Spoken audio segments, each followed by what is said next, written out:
What's up, guys? Today I want to talk about knifeology, knife philosophy, knifeology 2.0, or number 2. I've been thinking a lot about knives, I guess always, but recently, and really enjoying people's knife videos, connecting with some great guys, just really enjoying the content and the community and stuff like that, thinking about my own knives, thinking about this hobby, and I was thinking like of having a discussion briefly about what it is about these things that make them kind of what they are, or I'm calling the art of the thing. What is it about these things? The art of the thing. I thought of a story, which I'll share briefly. I'm not going to go into my whole history right now of like my love of pocket knives, but it kind of these two knives in front of me bring back an interesting time where my love of traditional cutlery, especially, kind of took off. My initial entrance into the world of pocket knives really actually happened through my dad. And my brother and we'd go camping with my dad. And one year, I guess when I was old enough, because I was the younger brother, my dad got us both Swiss Army knives, Victorinox Swiss Army knives. I wish I had the knife, and I wish I knew what model it was. It kills me, but I have the memories though, and that's what counts. My dad gave us these Victorinox Swiss Army knives, and he gave us these awesome leather sheaths to go with them. And I remember before we went camping one year, my dad brings home this case. He already given us the knives, and he brings home this case, and he opens it up, and it's like this heavy duty leather stamping kit with a rod where you would hammer in your choice of one. I guess they were like 4x4, so there's 16 metal leather, stamps, for lack of a better word. And they were all nature themed. So it was like you could choose an eagle, you could choose a hawk, a bear, an elk, whatever you want. And you could stamp whatever you want, with a hammer. You just stamp this big old elk into your leather, whatever. So we each chose what we chose, and my dad stamped them in these sheaths of ours, and then we put our Swiss Army knives in those leather sheaths, and away we went, man. We were just like over the moon. It was just something so cool about that, like being a boy, like Huck Finn or something like that, Tom Sawyer, and running around the woods with your brother with nothing but pocket knives. It was just an amazing time. But I say all that to then I fast forward. So through that time, I'd get into different pocket knives. I got into more modern folders and stuff like that. But fast forward to about, which would be now 10 years ago. And I remember I came across this video. Somehow I came across a video of this guy going over like budget pocket knives. And I just dug it. Like, budget slip joint pocket knives. And I picked one up off this guy's recommendation. It was the Marbles cattle knife. And thing was like $20. He was like, this is a smoking deal. It's beautiful. It's a beautiful knife. And it's $20. So I was like, all right, I dig it. So I got this knife, and I absolutely loved it. I thought it was the coolest thing in the world. I couldn't get over the fact that this was bone. This was my first, believe it or not, my first actual traditional slip joint with bone, like the old knives. This was it. And I was like so enamored by the whole thing. This jigged bone, what is this? And it's dyed red, and there's a shield in there, and it had two blades, and it had an etch on the blade, and it said cattle knife, and there's this long pole with match strike in there. And I was like, what in the world? Like brass liners, steel back springs. I was just learning all about this stuff, and I was like so enamored by it. Then there was a day where, I wonder who else shares this kind of a story. There was a day where I came across a guy, and this guy's name was Derek Bone. Does anybody know the name Derek Bone? I got into Derek's videos right when Derek was starting to make videos. God rest his soul. He, for those of you who don't know, he was the CEO or the owner of Knives Ship Free. Great company, a phenomenal person by all counts. And I came across a video of his where he was. I really got into this traditional slip joint thing. I was digging the whole thing. I was like, this is amazing.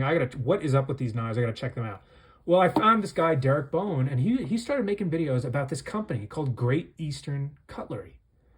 And he was saying that this company called Great Eastern Cutlery, they were making knives that like blew other knives out of the water. Like this guy named Bill Howard left Queens, started GEC somewhere in Pennsylvania, and made knives like they used to make knives when men were men, and our granddads were walking around with Barlows and snapping blades in half, and going to the hardware store and getting another one free because that was the warranty on the Barlow back in the day.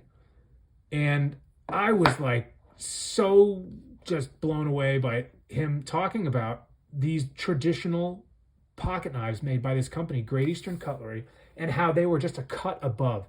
They were made on the same machines that made our grandfather's knives.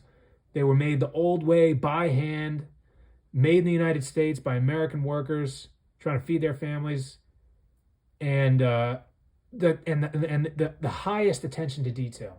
I was blown away. So I had to get one. So I had this knife, and I had this knife. And I said to myself, this thing costs $20. I was looking at Knives Ship Free's website, and I'm like, those knives are like $100, $120, whatever it was. How in the world? Why is this knife $20 and this knife $120? What is up? What was that?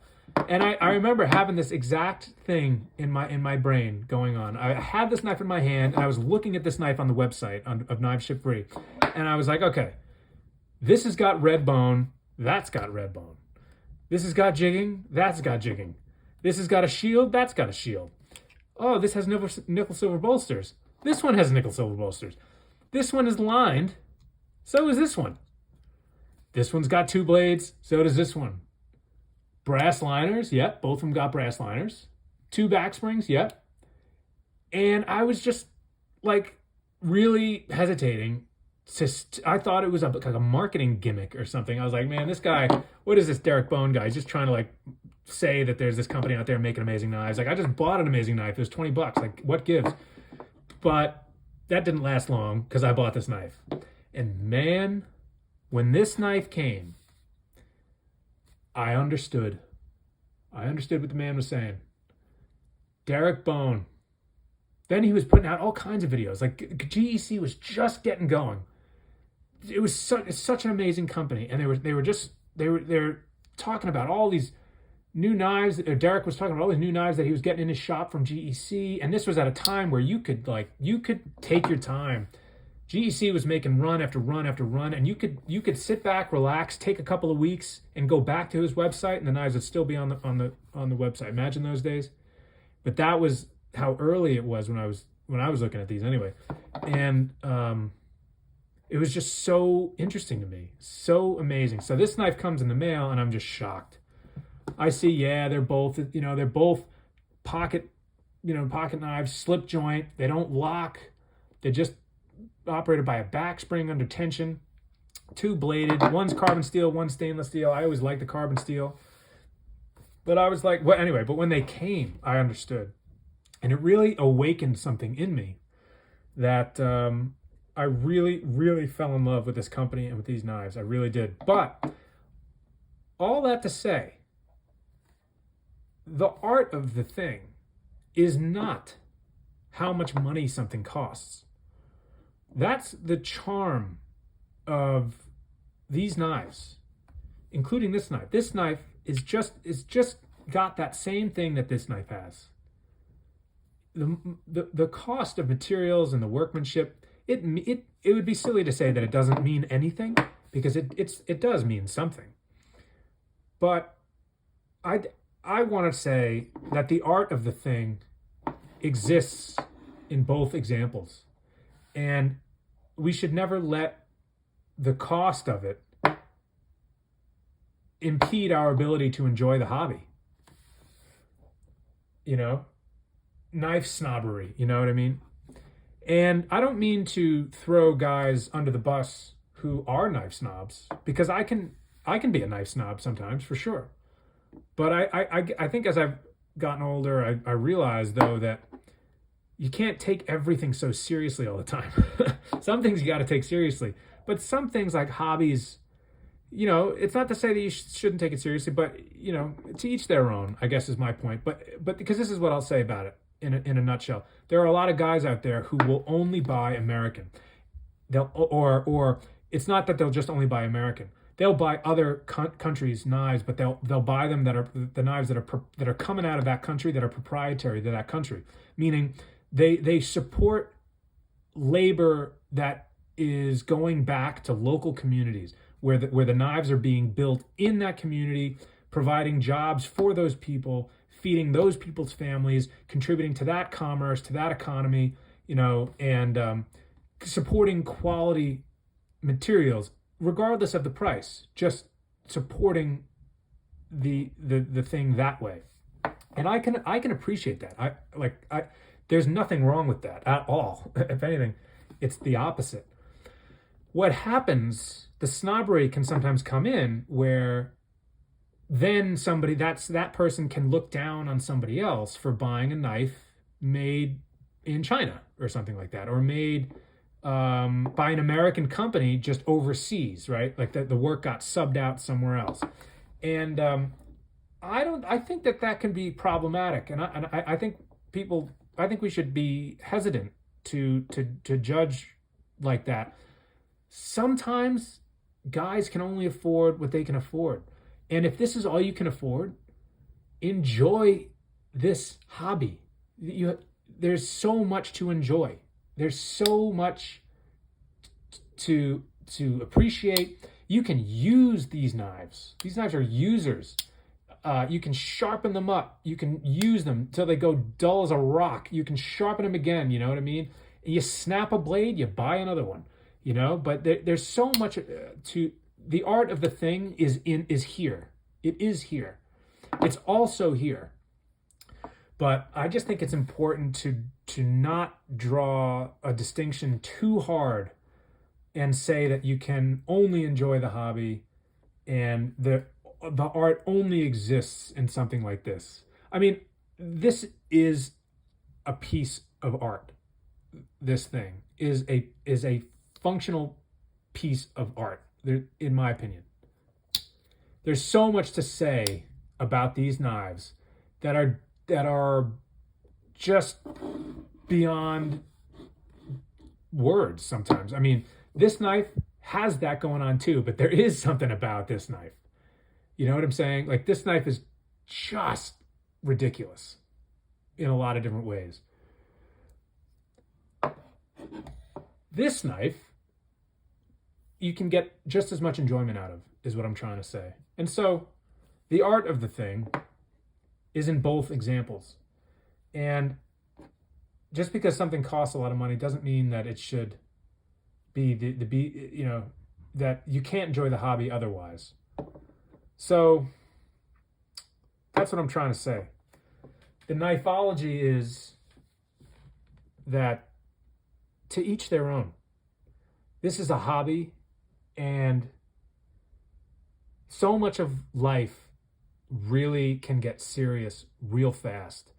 And a hobby, part of the allure of a hobby, and I think this is one thing about hobbies, is they're all different.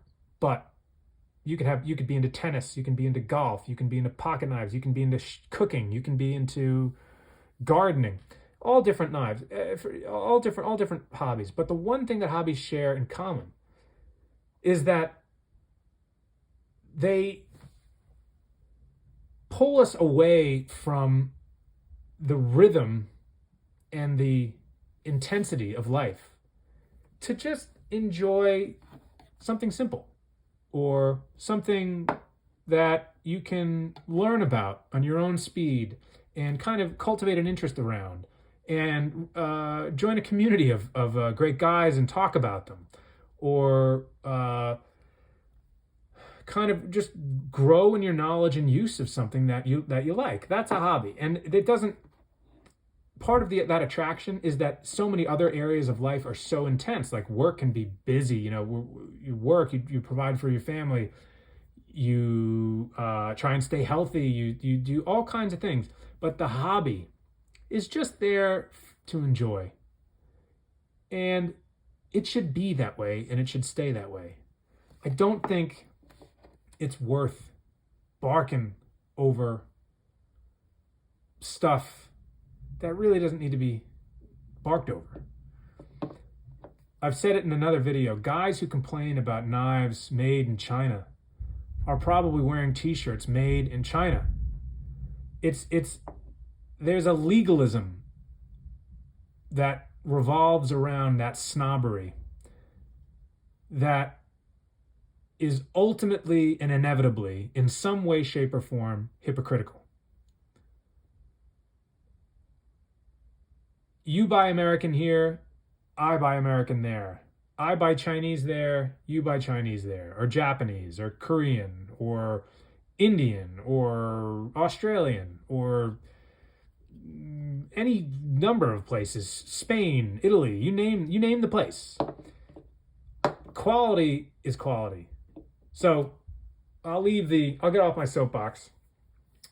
I wonder how many of you made it this far in the video, but that's what I want to say. I think this is such an enjoyable thing that people should just enjoy it.